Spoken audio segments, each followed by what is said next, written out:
이번 시간에는 25번째 이야기 각종 중개수수료 계산 방법에 대해서 잠깐 설명을 하고 넘어가겠습니다. 굉장히 몸이 아프고 막 몸살 나고 쩔쩔 끓고 약 먹고 누워서 그냥 낑낑거리고 있다가 실장이 전화 옵니다. 사장님 계약이 있어요.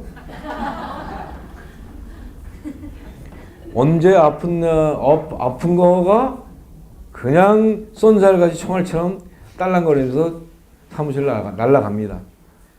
이렇게 우리 공인중개사에게는 계약이라는 자체가 굉장히 즐겁기도 하고 굉장히 보람된 일이기도 하고 요게 들어오니까 그리고 쓰는 과정 중에서도 여러 가지의 불협화음도 있고 그동안에 애쓰고 계약이 있다고 그래가지고 바로 오늘 해갖고 오늘 이렇게 되는 경우는 100명 중에 1명밖에 없어요. 그 계약을 이뤄내는 과정이 보통 뭐 빠르면 일주일, 늦으면 한 달 이렇게 됩니다. 밀고 땡기고 몇 번 와서 보고 하다 보면 그게 그 시간이 돼요. 그래서 마침내 계약이 이루어졌다고 했을 때 얼마나 기쁘겠어요. 물론 잔금날도 기쁘겠지만 잔금날은 실질적으로 돈이 들어오는데 실질적으로 잔금보다는 계약 때가 더 기뻐요. 일단은 뭔가를 성취를 해가지고 그걸 계약서를 쓰니까. 근데 저는 저쪽에 수의리에 참여할 때 그 4만 원짜리까지 해봤어요. 4만 원짜리. 4만 원짜리면 얼마나 중개소를 4만 원짜리면 어떻게 하면 될까? 그 양타. 양타. 만약에 여러분들 100만 원에 10만 원의 월세이다. 할머니 하나 집어넣는다면 100만 원에 10만 원짜리 월세방 하나다. 그럼 얘는 지금 환산으로 따지면은 이게 지금 얘는 700밖에 안 되죠. 그죠? 5천만 원 미만이니까 70%밖에 안 되잖아. 그죠? 그럼 얘가 100이잖아요. 그럼 800만 원에 대한 거죠.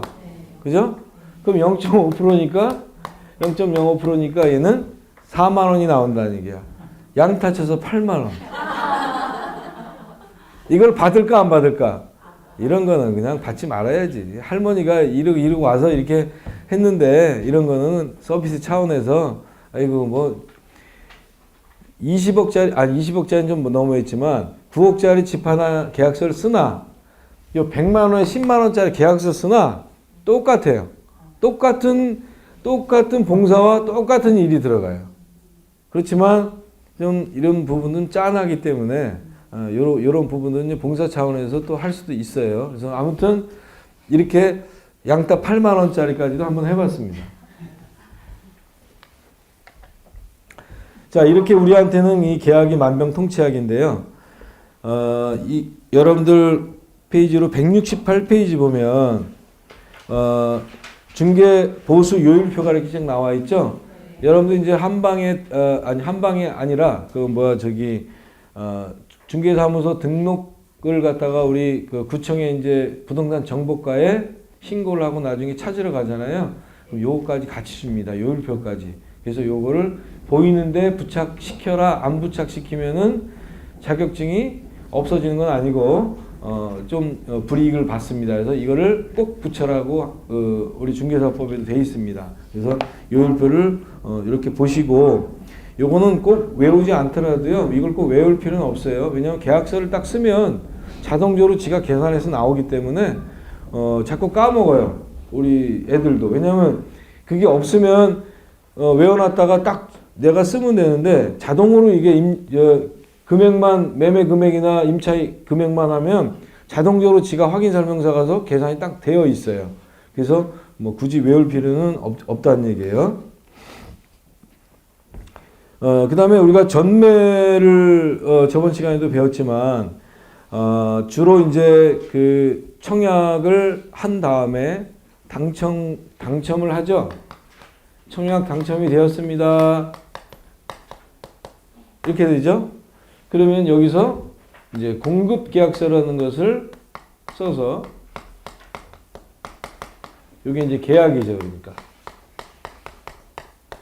등기가 안 나왔기 때문에 거기에 그 시공사라든가 만약 조합이면 조합장이라든가 또는 신탁사가 있으면 신탁의 우선수익자라든가 이렇게 쫙쫙 도장 찍는 란이 있습니다. 그래서 이 공급계약서가 등기가 나오기 전까지는 얘가 등기입니다. 그래서 요거를 10%에 보통 계약금을 내고 20%, 20%, 20%, 20%에서 보통 중도금이 4회차까지 있습니다. 그리고 마지막에 잔금을 이제 10% 이런 식으로 해서 완료가 되는데요. 요 시점부터 잔금 시점은 아니죠. 입주까지. 그러니까 등기 나기까지. 그죠? 등기 나기까지 이때를 갖다가 우리는 분양권이라고 명명을 합니다. 그렇죠? 그래서 이 분양권을 사고 팔 수 있는 거는 전에 몇 년 전에는 뭐 있었지만 많이 있었지만 지금은 뭐 조정 대상 지역에서는 거의 뭐 최하 3년, 많으면 10년 뭐 이런 경우가 있기 때문에 그건 그 지역별로 틀리고 아파트별로 틀리고 지가에 대해서 틀리고 이렇습니다. 그래서 그거는 분양 공고 이 청약 할 때 그 밑에 나와 있습니다. 본 아파트는 언제까지 전매 금지 기간입니다. 이렇게 나와 있으니까 그거를 확인해 보시면 되겠고요. 그래서 요 전매를 금지할 수 있다는 내용이고요. 그다음에 보통 여기 같은 경우에는 우리가 대출이 지금 LTV가 40%잖아요. 근데 얘 같은 경우에는 LTV 40% 적용이 안 돼요. 그렇다고 해서 너무 이만큼 되는 건 아니고 뭐 한 55% 이 정도. 왜냐하면 이 신규 아파트 같은 경우는 이 집단 대출이라는 걸 합니다. 한 은행이 이 분양자들을 전체 너는 우리 은행에 가서 무조건 대출을 받아야 되고 집단으로 이렇게 해줍니다. 다른 은행에 가서 대출을 해주는 게 아니고 그래서 어느 지점, 어느 은행, 어느 지점 이렇게 해서 집단 대출을 해줍니다. 그래서 LTV에서 40%에서 딱 끊어지는 건 아니고 뭐 50% 많으면 55% 뭐 이 정도까지 이렇게 집단 대출, 중도금 집단 대출을 해줍니다. 그러면 얘 같은 경우에 3억짜리 아파트를 저번 때도 설명을 드렸지만 우리가 만약에 전매 이 분양권을 갖다가 전매를 할 수 있다고 해서 할 경우에 어디까지 우리 공인중개사가 정산 금액이 되느냐 하는 것은 프리미엄이 4천이 붙었대요. 만약에 그러면 이 3억 4천이냐? 이건 아니라고 말씀드렸죠. 그죠? 내가 현재까지 들어간 돈. 그죠? 내가 현재까지 들어간 돈이 계약금하고 중도금이 있으면 중도금. 그 다음에 어떤 아파트는 옵션가가 있죠. 뭐 특별히 뭐 해주고 한 거. 그런 옵션가. 그 다음에 프리미엄. 그러니까 여기는 프리미엄. 이게 P라고 하죠. 그러니까 이것까지가 내가 들어간 돈이라고 생각을 하는 거야. 그래서 만약에 여기가 1억 9천 정도가 들어갔다면 1억 9천에 대한 중개 수수료를 받아야 된다는 얘기예요. 이 3억 4천에 대한 중개 수수료가 아니라. 그렇죠? 그래서 169페이지에 보면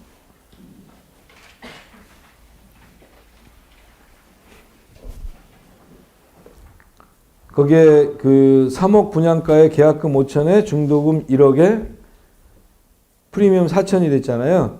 그래서 요거는 3억 분양가 해가지고 그 뭐 120만 원이 아니라 수수료가 프리미엄까지 붙으면 3억 4천이구나. 그죠? 그렇게 해서 계산하는 게 아니라 1억 9천에 대한 2억까지는 0.5%라고 0.5%라고 나와 있죠. 그죠? 그러니까 1억 9천이니까 0.5%면은 95만 원인데요. 그죠? 95만 원인데 95만 원 다 받으면 안 됩니다. 그죠? 한도액이 있죠. 그거는 2억까지는 한도액이 80만 원입니다. 조금 손해보는 느낌이죠. 이런 경우 기분이 좀 안 좋아. 사실은. 이 95만 원 받아야 되는데 한도액이 80만 원이래. 나 이제 계산을 이제 95만 원을 했는데 다 써가지고 확인 설명 띡 보더니 80만 원이네.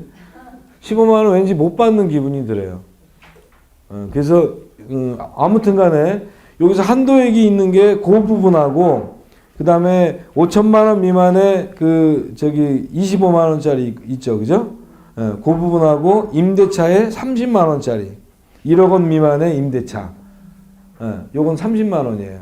그래서 그 부분, 그런 부분들만 여러분들이 좀 조심하셔서 하시면 되겠습니다. 자, 그래서 우리가 이렇게 만약에 80만 원을 받아야 되는데 95만 원을 받았을 경우에는 저번 때 여러분들이 쫙 읊은 대로 기수매무 관직상투 해가지고 임치 이렇게 한다고 배우셨죠? 그래서 우리는 공인중개 개공이 하지 말아야 될 어떤 그런 금지 행위를 할 경우에는 안 된다. 가끔은 해도 됩니다. 그거는 이제 하시다 보면 요령껏 하세요. 요령껏 우리가 뭐 법을 지키면서 뭐 이렇게 뭐 굉장히 사는 게 어려운데 하시다 보면은 그런 요령이 이제 또 생기니까 그거는 이제 알아서 이제 하시면 돼요. 그다음에 171페이지 보니까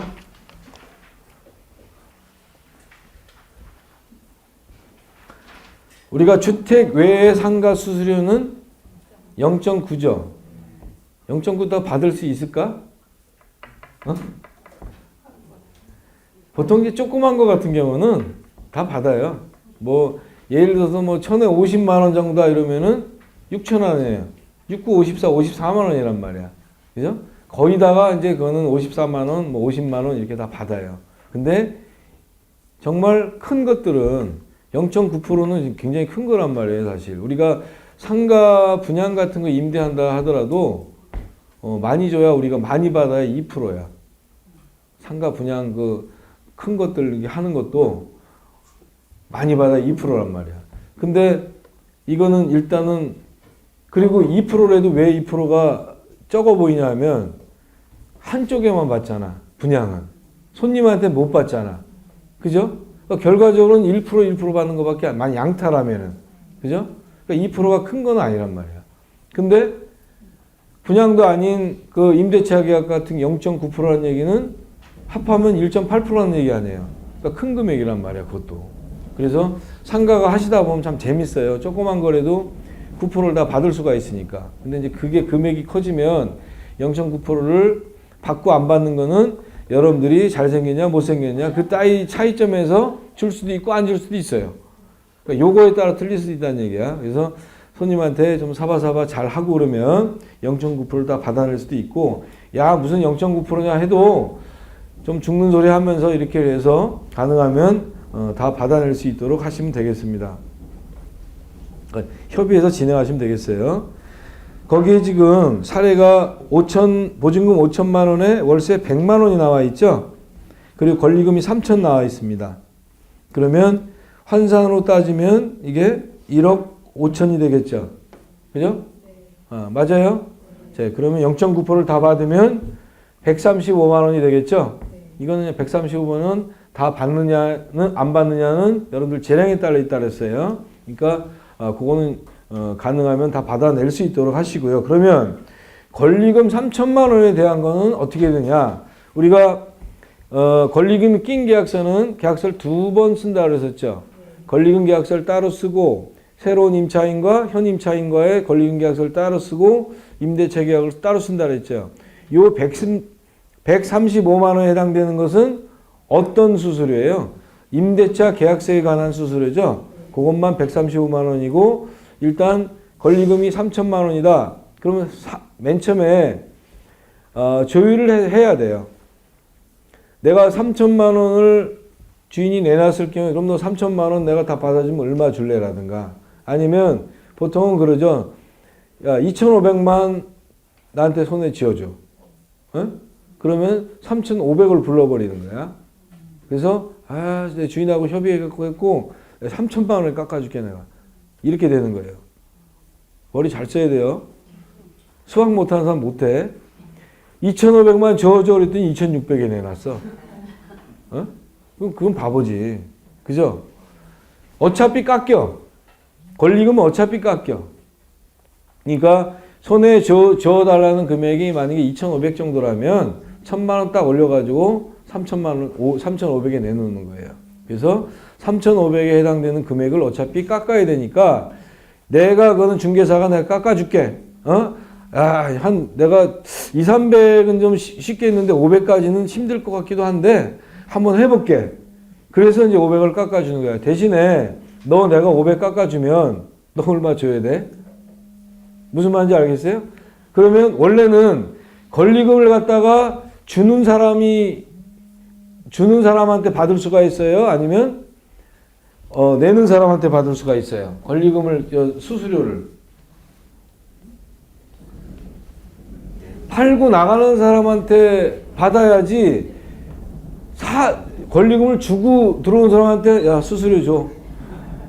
그러기는 좀 뭐하잖아요. 그죠? 그러니까 이 권리금에 해당되는 수수료 같은 경우에는 파는 사람한테 내가 얼마를 받아줄 테니까 이 금액을 좀 달라 이런 부분이지. 그렇죠? 사는 사람한테는 그렇게 달라는 게 아니죠. 대신에 좀 편법을 해서 조금 아까 얘기한 대로 이거 깎기가 힘든데 내가 2, 300까지는 내가 한번 깎아 보겠는데 이거 500까지는 한번 해볼게. 얼마 줄래? 이렇게 그러면 내가 한 500 깎으면 너 100만 주라. 그렇게 할 수도 있잖아요. 그러면 잘만 풀리면은 요거 해가지고 여기서 500 받고 여기서 100 받고 그래서 600 받는 거 아니야. 권리금 작업만. 그 권리금이 높으면 높을수록 재밌다는 얘기예요. 내가 중개사가 조율을 할 수 있으니까. 갖고 노는 거지. 그러니까 이쪽도 갖고 놀고 상대방이 서로 친하게 만들면 안 되니까. 절대 친하게 만들면 안 돼. 그냥 화장실 간다 그러면 혼자 갔다 오라고 같이 손잡고 가자 그러면 안 돼. 그래서 가능하면 빨리 마무리 질 수 있도록. 그렇게 해서 여러분들이 좀 머리를 쓰면 권리금 작업이 좀 많은 경우 같은 건 재밌어요. 그럼 또 임대차 계약은 임대차 계약대로 받고. 돈 잘 벌겠죠? 얘기 들어보니까 막 구름을 타고 막 떠다니고 막 그러죠? 자, 그거는 제가 이렇게 얼굴 들다 보니까, 이제 향후 한 1년, 1, 2년만 지나면 몇 분 정도의 얼굴에서는 벌써 아주 정말 기재들이 좀 있어요.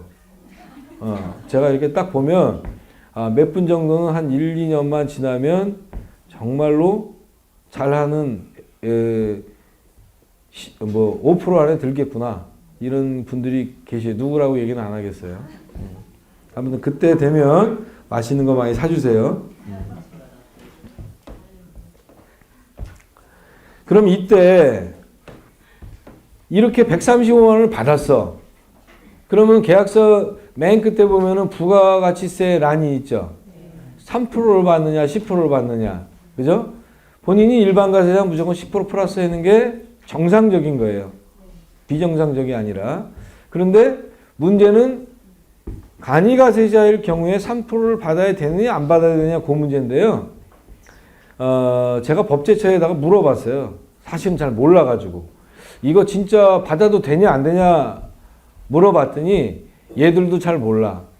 근데 계속 문헌을 찾아보고 또 이렇게 어떤 법제처에도 내가 몇 번을 전화했었는데 그분이 얘기하시기를 그 말이 정답인 것 같아요. 그래서 이제 책에다가도 이제 그렇게 기술을 해놨는데 일단은 간이가세자도 3%의 부가가치세를 내잖아요. 그죠? 아예 3천만 원 이하 같으면 안 내지만 3천만 원 이상이 될 수도 있잖아요. 그러니까 내가 3천만 원 이상이 된다라고 믿고 어차피 부가가치세를 3%를 내야 된다고 생각한다면 부가가치 3% 받는 것도 불법은 아니라는 얘기죠. 이게 법제처의 해석입니다. 그래서 저도 자신 있게 여기다 그냥 실어 놓은 거예요. 그래서 불법은 아니라는 얘기예요. 받아도 그만 안 받아도 그만이에요 사실은. 그러니까 여러분들이 이거는 알아서 책정을 하라는 얘기입니다. 본인 판단으로. 원래는 권리금에 대한 중개수수료는 약 한 5% 정도에서 10% 정도 이렇게 책정을 하면 돼요. 근데 권리금을 한 200 받았어. 권리금을 200 받은 것도 수수료 달라 그러면은 그건 나쁜 중개사죠. 보통 1,000만 원 정도 이렇게 받은 걸 수수료 달라 그러면 안 돼요. 그거는 권리금은 그냥 임대차 계약으로만 만족을 하고 이제 3천, 5천 이렇게 천 단위로 넘어갔을 경우에 거기에다가 이제 수수료를 갖다가 그 권리금 수를 얘기를 해야지. 그리고 안 나가는 거를 갖다 권리금을 작업을 해줄 수가 있단 말이야. 그때는 인정으로 들어가는 거지 수수료로 들어가는 게 아니에요. 어? 인정으로 들어가야지 돈이 이렇게 뭉텅이가 되지. 뭐 아까처럼 뭐 이거만 받아줘라 이렇게 인정으로 들어가야지만 되지 수수료로 해가지고는 별로 답이 안 나온다는 얘기예요. 그래서 그거는 여러분들이 하시다 보면 다 여러분들이 할 수는 있는 내용이니까 지금은 이런 게 있구나라는 사실만 알고 넘어가면 되겠습니다.